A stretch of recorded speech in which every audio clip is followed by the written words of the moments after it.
evening. Welcome to the Leader's Edge. Tonight, we have invited a successful entrepreneur who thrived in the midst of crisis. He will talk about his book, Ready to Serve. Michael Angelo Chua is president of Wizard at WorX Holding Incorporated, director of WorX Group of Companies, past district governor of Toastmasters International, and he is also very much involved with the Chess Association of the Philippines and the Games and Amusement Board. And he is into something different. He's not going to talk about business this time. It's what he can do for others. I am so excited to hear this. So, Mike, tell us about your book. And by the way, this is the book, look, I got it, Ready to Serve. Oh, Dina, thank you very much. Good evening, everyone. So I am very much appreciative of this opportunity to share this book and my advocacy. So let me share my screen now. Service. Okay. The book is all about service. And to be honest, I'm not thinking of all the other people at the start. I'm talking about service, and I'm doing this for a very selfish reason. It has always been in my thoughts that if my friends, my relatives are rich and successful, and they are not in need, they will not bother me so much, right, Dina? The people around me, if they are successful and they are not in need of resources, then I'll be at peace. That is why I believe that if I help the people around me, things will be better for me. That's why service for me is a selfish motive. Also, my passion for service is very personal. And the reason for this is very simple. I'm doing this for my son. I have a 15-year-old son, and I keep imagining the future that he will have, the society that he will live in. If I don't make society better for him and for the people around me, I will regret it. That is why in the past few months that we've been quarantined, I had so much time sitting in my balcony, putting my thoughts together.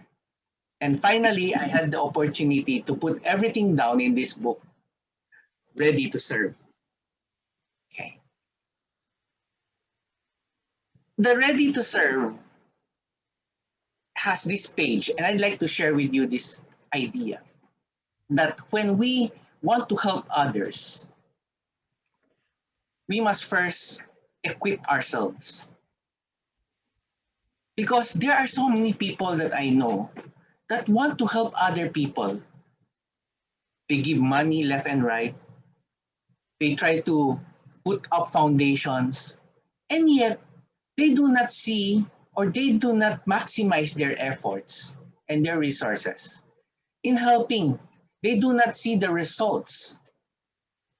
Giving money sometimes, Dina, right? You just give money, you give it to the poor, but the next day you don't know what they did with the money. So I feel that the advocacy that I'm pushing is, before you actually go out to help others, prepare yourself first. Imagine a champagne glass tower, okay? You're the top glass.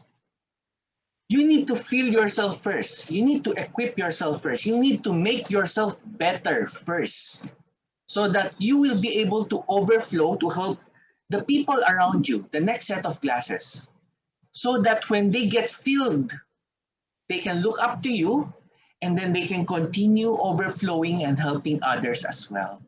That is the concept. Let's not just keep giving left and right, hits and misses, but let's give in a systematic way. That is my advocacy. So my book actually touches on building bridges. You know, when I was a Toastmaster, when I was the district governor 2 decades ago, a long time ago, my tagline was building bridges. We build bridges so that we can cross and for others to cross with us as well. Okay. So under this advocacy title, Building Bridges, I have two platforms. First is called Circles, and I'll discuss this a little bit better. And after the Circles, which is a platform or a program where you can prepare yourself better, after you prepared that, you can now become a bridge builder volunteer. And this is also a step-by-step process that I have developed so that you can go out and help others in a more maximized manner. So Circles works this way. Circles think of you as an individual, and you have 4 areas in your life where you can become better. You need to first be physically well. You need to know how to take care of yourself physically. Second is you need to be able to handle your finances properly. At the very least, you need to understand how to save and how to use your money. Third is you need to be emotionally and mentally stable. And last, you need to be able to have a social awareness of things around you. We're not talking so much about culture, but I'd like to emphasize here that you need to be aware of our historical facets as a Filipino, because our culture is so rich and you need to be part of it. You need to understand our culture, because when you understand our culture, the passion to help other Filipinos will come naturally. So these are the 4 things. So how do I prepare a person? Okay, this program is being driven right now in my company, and it is indeed really a company sponsored but employee driven. I form clubs.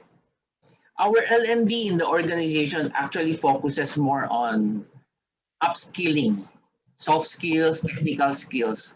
But especially now when we don't see each other so much because of the pandemic, there is so much need to make sure that we are in touch with each other and helping each other grow and preparing each other become more whole as an individual. So by creating clubs and appointing and assisting moderators for this club, we create an employee-driven facility where they actually meet on their own time, do things to get themselves healthy mentally, physically, socially, and emotionally. And by building on all this, they become a more well-rounded person. Now, some of the clubs that we have in my company right now, and I just like to share it with you. We have the Zumba, they meet twice a month.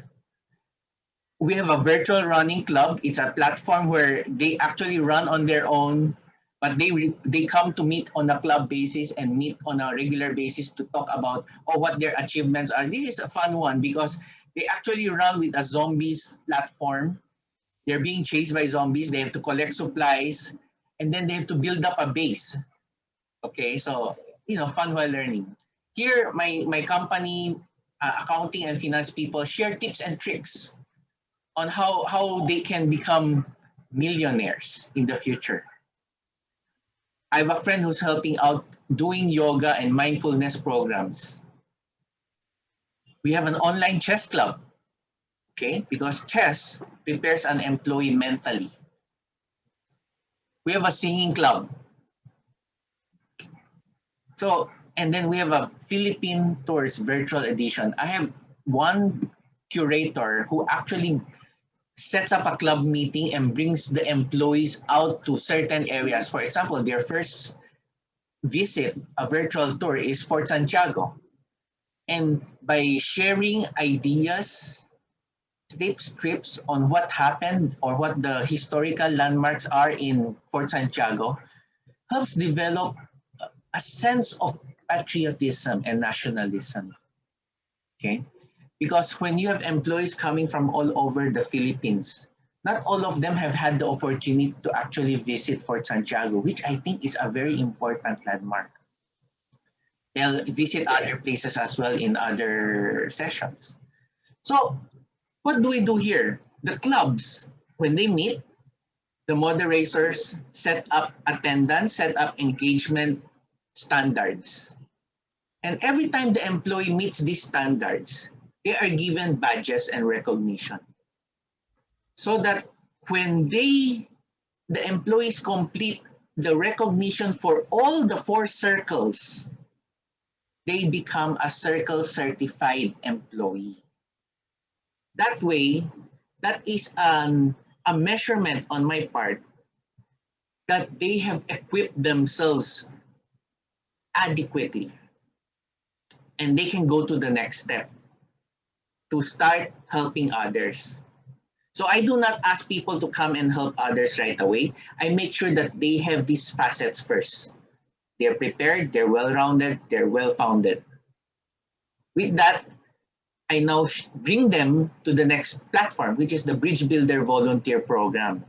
And here, this is a bit like the Toastmasters new program we have, no? We have speech projects, di ba, Dina, in Toastmasters. But here, we have not speech projects, but things they have to do. And in the Bridge Builder program, there are 6 projects that they have to do.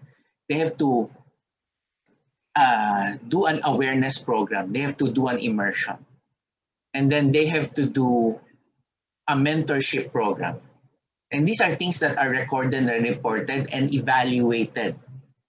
So they have more projects to do all the way until they present and create their own program to be evaluated by a panel. And when they are able to do all this, they will be certified as a Bridge Builder Volunteer. And when you become a Bridge Builder Volunteer, you become part of my circle that will help evaluate future circle graduates who will go through the Bridge Builder Volunteer program as well. We keep building and building and building. So this is like a bridge. I designed it that way. So 6 projects. Now all this, the circles program, the Bridge Builder Volunteer program, can be run by any company. Okay, but in my company, I put up a website where people can register and can monitor their performance and their status. And I welcome other companies that will want to come in and use the platform. It's free. I don't charge for it because this is really an advocacy. And I think it is because when I look at this, why this is really a volunteer thing for me, I go back to the time that I read the poem of William Dromgoole. And I'd like to share that with you. And this really started everything, no? This is what really started everything. The Bridge Builder. And I'd like to just quickly read it, Dina, if that's all right, no? This poem really has an impact on me. I didn't write this. It's by Will Allen Dromgoole. An old man going alone highway came at the evening cold and gray to a chasm, vast and deep and wide, through which was flowing a sullen tide. The old man crossed in the twilight dim. The sullen stream had no fear for him, but he turned when he's safe on the other side and built a bridge to span the tide. Ito parang ano this gave me a sense you're already at a place where you can do things. You're already an expert, and yet you come back and start doing things for other people. So may mga paparazzi usisero. Old man, said a fellow pilgrim near, you are wasting your strength with building here. Your journey will end with the ending day. You never again will pass this way. You've crossed the chasm, deep and wide. Why build this bridge at evening time? And this is what struck me. The builder lifted his old gray head. Good friend, in the path I have come, he said, there followed after me today a youth whose feet must pass this way. The chasm that has been so known to me, to that fair-haired youth that may a pitfall be. He too must cross in this twilight dim. Good friend, I am building this bridge for him. Mike, that is so touching. Yeah. No wonder it has affected you so much, and it Yeah. has. I suppose you were not, after knowing this poem, I suppose there was something restless inside of you, wanting That's, to, wanting. oh, yan. That's very, very true. This is really what struck me. When I was really, just to share a little bit a background about my Toastmasters journey, no? When I started in 1993, I was really hesitant to become or take the leadership mantle past the division level. But several key people convinced me that if I do not take the leadership mantle, I will not be able to actually build the bridges the way other people built bridges for me. And that became like a burden. It's a moral burden for me that if I don't take this, I won't be able to help.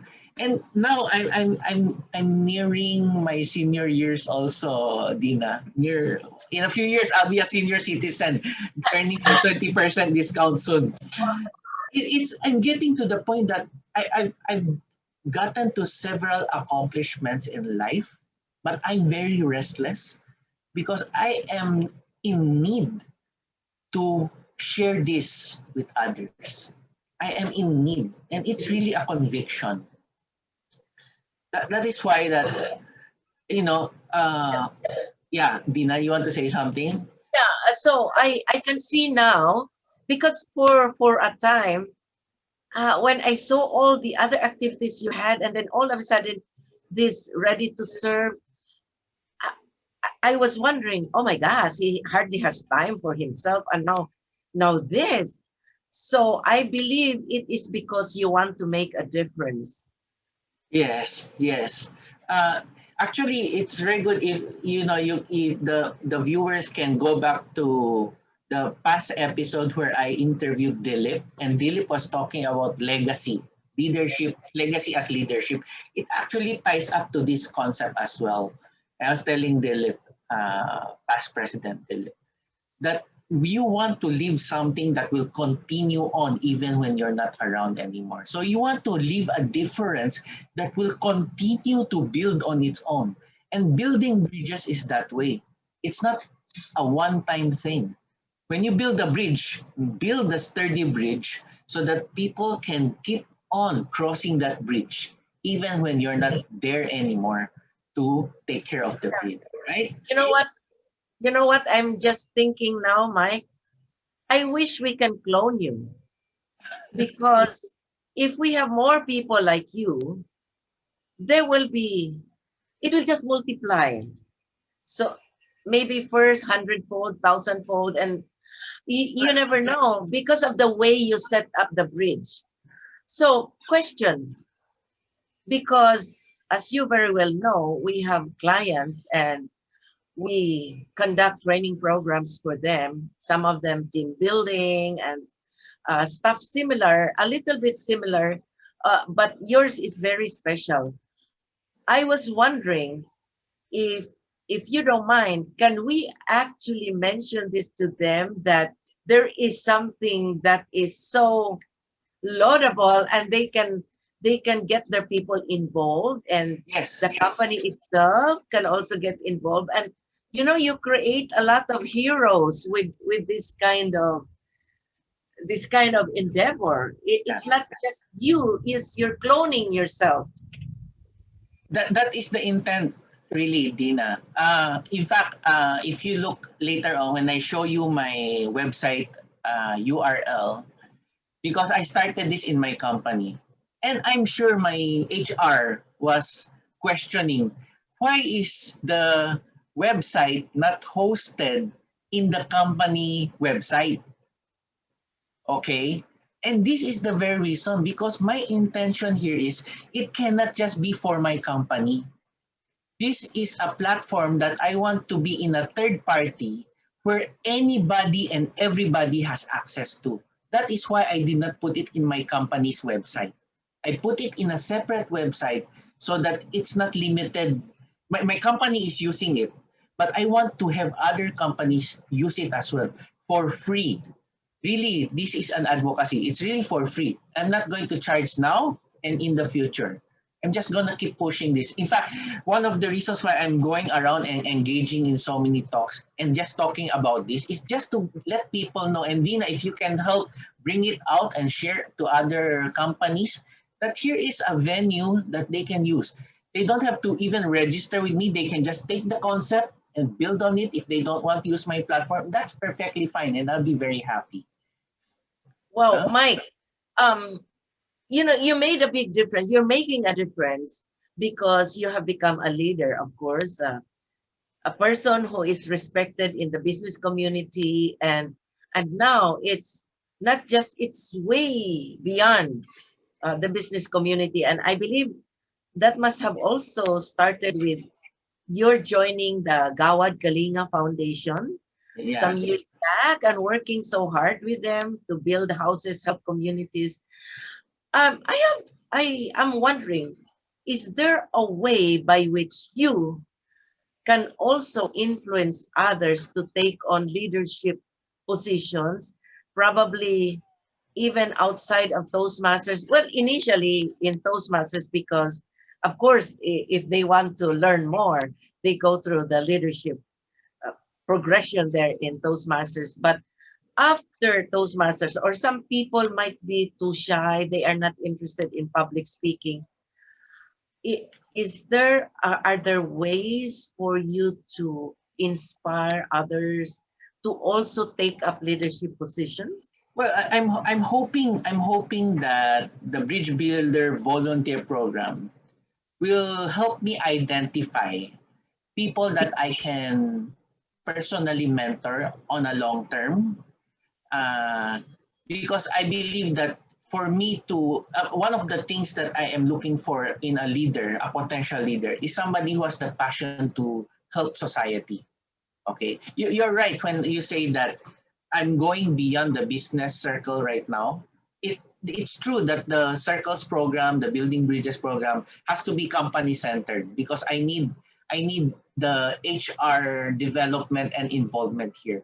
But this is really for the lookout of society, Dina.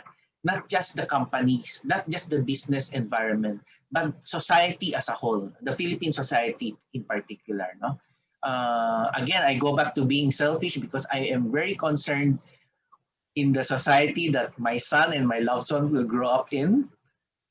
And if I can't make the whole Philippines well, at least in the barangay or in the nearby barangays, and start there.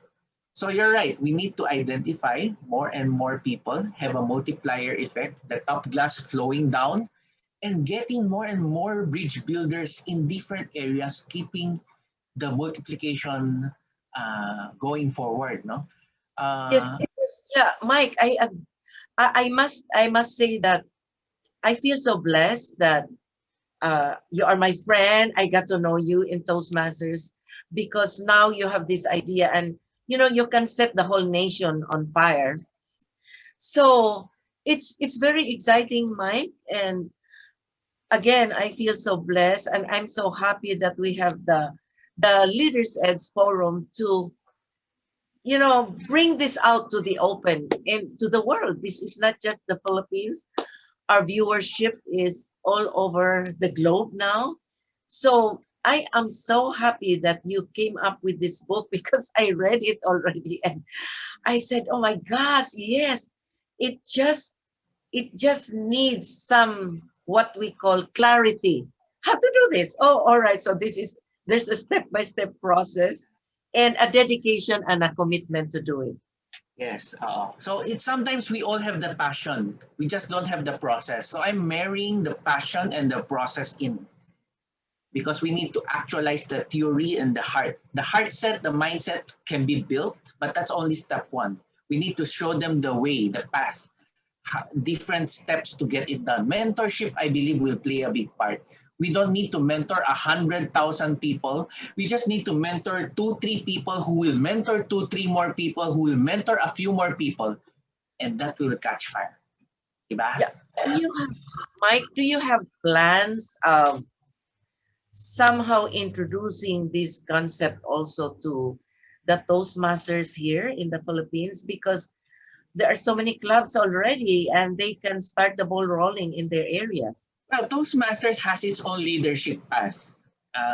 And I think the Toastmasters program, and especially the pathways now, has married the communications and leadership projects more in a mesh. And I think it's doing a great job. I'm not focusing too much on communication here, so it's not in conflict with Toastmasters.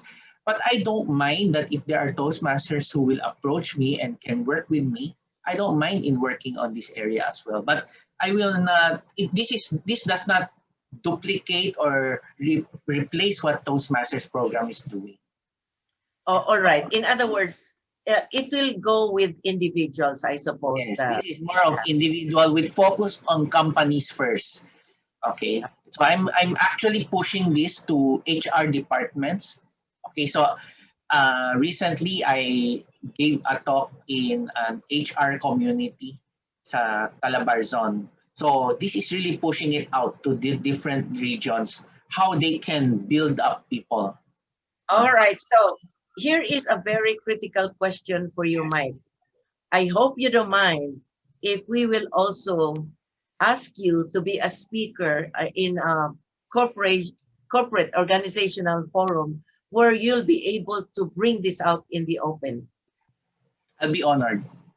All right. Thank you. At least, my goodness, thank you so much, Mike. And for me, this is already a good bird's eye view of what Ready to Serve is all about. Thank you again, Mike. And by the way, would you happen to have just some last minute reminders or some kind of challenge to give to our viewers? I will go back to my first few slides now to the viewers of Leaders Edge. When we think of servant leadership, sometimes it's so too good to be true to think that we're helping society as a philanthropist. It's not that way. You just have to look within your circle. Think of it as a personal mission because you want to help your loved ones. Think of that first. The loved ones around you are the ones you want to help first. Don't think of big picture. Think of the people just around you. Help those. And that is step one already. Start with small and it will grow. Believe it. Yes, yes. And that's the way big things start small, from a small seed of an idea, and it will grow. Thank you again for the privilege, the honor of, and the pleasure of having you with us. And ladies and gentlemen, next week we have Dr. Renato Noy Joseph, who will talk about making the workplace safe, even with this COVID-19 still about us, and he's going to give all the tips and guidelines to keep us safe. So look out for that, and remember to click, like, and subscribe The Leaders Edge by SEASTBI in YouTube. And remember, every Wednesday, you also see the Leaders Edge in the Speakers Bureau Academy and the Leaders Edge Showroom. Mike, thank you once more Thank for you. being a role model for service. Remember, this is the ending of season 3, and we all look forward to season 4. And we have our first speaker who will help us through with the guidelines for workplace safety in spite of COVID. Remember also that learning is a lifelong journey with limitless vistas.